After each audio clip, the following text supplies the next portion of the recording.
আজ একটি চেনা রেসিপি অচেনা স্বাদের সামান্য উপকরণে বানিয়ে শেয়ার করব। এই রেসিপিটি একবার হলেও বাড়িতে বানিয়ে দেখবেন।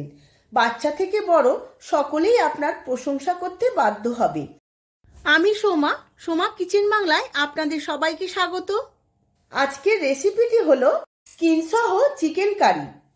আমার চ্যানেলে নতুন বন্ধু হলে চ্যানেলটিকে সাবস্ক্রাইব করবেন আর পাশে থাকা বেল আইকনটি প্রেস করে রাখবেন, যাতে আমার সমস্ত রান্নার নোটিফিকেশন সবার আগে আপনাদের কাছে পৌঁছে যায়। আর ফেসবুক বন্ধু হলে পেজটিকে ফলো করে রাখবেন। চলুন দেখে নেওয়া যাক রেসিপিটি। আলু দিয়ে ছাল সমেত চিকেন বানানোর জন্য এখানে আমি 750 গ্রাম চিকেন নিয়ে নিয়েছি। খুব ভালো করে পরিষ্কার করে ধুয়ে নিয়েছি। এবার ম্যারিনেট করে নেব। তার জন্য অল্প একটু হলুদ দিয়েছি, অল্প একটু নুন দিয়েছি। সমস্ত চিকেনের সাথে খুব ভালো করে মাখিয়ে নেব। এইভাবে আমি 10 মিনিট রেখে দেব। আলুগুলো ডুমো ডুমো করে কেটে নিয়েছি। তেল গরম বসিয়ে দিয়েছি, তেলটা গরমও হয়ে গেছে। এবার আলুগুলো আমি রাঙা রাঙা করে ভেজে নেব।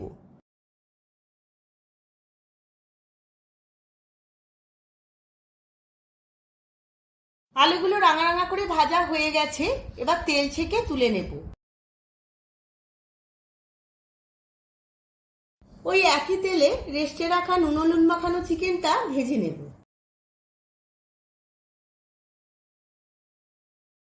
চিকেনটা ভেজে রান্না করলে কষানোর সময় ভেঙেও যাবে না, আর এর স্বাদও খুব ভালো হয়। অনেক সময় না ভেজে কষালে কষাতে কষাতে সিদ্ধ হয়ে চিকেন ভেঙে যায়।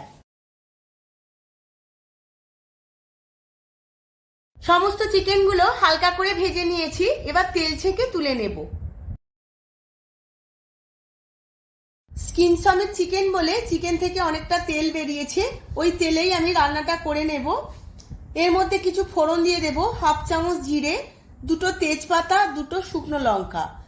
খুব ভালো করে ভেজে নেব। ফোড়নটা খুব ভালো করে ভাজা হয়ে গেছে। এবার 2টো মিডিয়াম সাইজের পেঁয়াজ ছোট ছোট করে কেটে নিয়েছিলাম, তেলের মধ্যে দিয়ে খুব ভালো করে ভেজে নেব।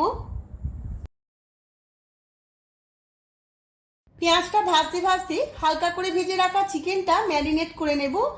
প্রথমেই দিয়ে দেব 1 চামচ জিরের গুঁড়ো, 1 চামচ ধনের গুঁড়ো, দেব 1 চামচ কাশ্মীরি লঙ্কার গুঁড়ো, দেব 1 চামচ হলুদের গুঁড়ো, আর ঝালের জন্য দেব 1 চামচ লাল লঙ্কার গুঁড়ো। দেব 50 গ্রাম টক দই।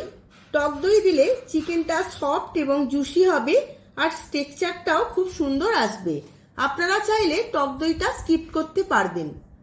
এবার সমস্ত কিছু খুব ভালো করে মাখিয়ে নেব।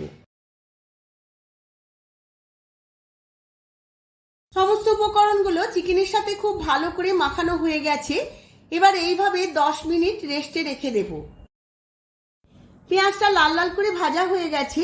এবার এর মধ্যে দিয়ে দেব 1 চামচ রসুন বাটা আর 1 চামচ আদা বাটা। পেঁয়াজ, আদা, রসুন খুব ভালো করে আবারও ভেজে নেব। পেঁয়াজের সাথে আদা আর রসুন খুব ভালো করে ভেজে নেব বা কষিয়ে নেব, যাতে আদা আর রসুনের কাঁচা গন্ধটা চলে যায়। আদা, রসুন, পেঁয়াজ খুব ভালো করে ভাজা হয়ে গেছে, তেলটাও ছেড়ে এসেছে। এবার দেব একটা বড় সাইজের টমেটোর পেস্ট। সমস্ত কিছুর সাথে টমেটোর পেস্টও আমি খুব ভালো করে কষিয়ে নেব। উপকরণগুলো কষাতে কষাতে দিয়ে দেব স্বাদের ব্যালেন্সের জন্য 1/2 চামচ চিনি। চিনিটা খুব ভালো করে মিশিয়ে নেব। আবারও আমি 10 মিনিট কষিয়ে নেব। উপকরণগুলো 10 মিনিট খুব ভালো করে কষানো হয়ে গেছে। এবার দিয়ে দেব ভেজে রাখা আলু। আলুর সাথেও আমি আরো 2-3 মিনিট কষিয়ে নেব। দেখুন বন্ধুরা, তেলটাও কত সুন্দর ছেড়ে এসেছে। মশলাটা আলুর সাথেও 2-1 মিনিট কষিয়ে নিয়েছি, তেলটাও ছেড়ে এসেছে। এবার সমস্ত ম্যারিনেট করা চিকেনটা আমি এর মধ্যে দিয়ে দেব। চিকেনটা দিয়ে আমি 5-7 মিনিট খুব ভালো করে কষিয়ে নেব। যেহেতু আমি চিকেনটা ভেজে নিয়েছিলাম, তাই এই সময় বেশি কষাবার দরকার হবে না। সমস্ত উপকরণগুলো 7-8 মিনিট খুব ভালো করে কষিয়ে নিয়েছি। এবার দিয়ে দেব পরিমাণ মতো গরম জল। গরম জলের পরিমাণটা আপনারা বুঝে দেবেন যেমন ঝোল খাবেন। এবার খুব ভালোভাবে মিশিয়ে নেব একবার। এখন দিয়ে দেব স্বাদ মতো নুন, অল্প একটু নাড়াচাড়া করে নেব। এবার চাপা দিয়ে 10 মিনিট সেদ্ধ করে নেব।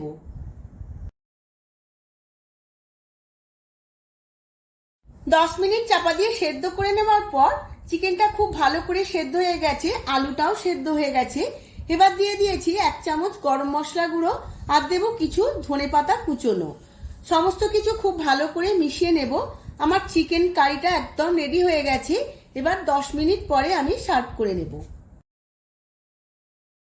10 মিনিট স্ট্যান্ডিং টাইমে রেস্টে রেখেছিলাম, কারণ ধনেপাতা আর শাহি গরম মশলার গন্ধটা যাতে সমস্ত কারির মধ্যে মিশে যায়। এবার আমি সার্ভ করে নিচ্ছি। আমি ভাতের সাথে সার্ভ করছি। দারুণ দেখতে লাগছে আর খেতে তো অনবদ্য হয়। এইভাবে আপনারাও বাড়িতে একবার বানিয়ে ফেলুন, আর ছোট বড় দেখবেন সবার খুবই ভালো লাগবে। ভিডিওটা যদি ভালো লেগে থাকে ভিডিওটিতে প্রচুর প্রচুর লাইক শেয়ার কমেন্ট করবেন। আজ তাহলে আসি, আবার দেখা হবে পরবর্তী ভিডিওতে নতুন আরো অনেক অনেক রেসিপি নিয়ে। ধন্যবাদ।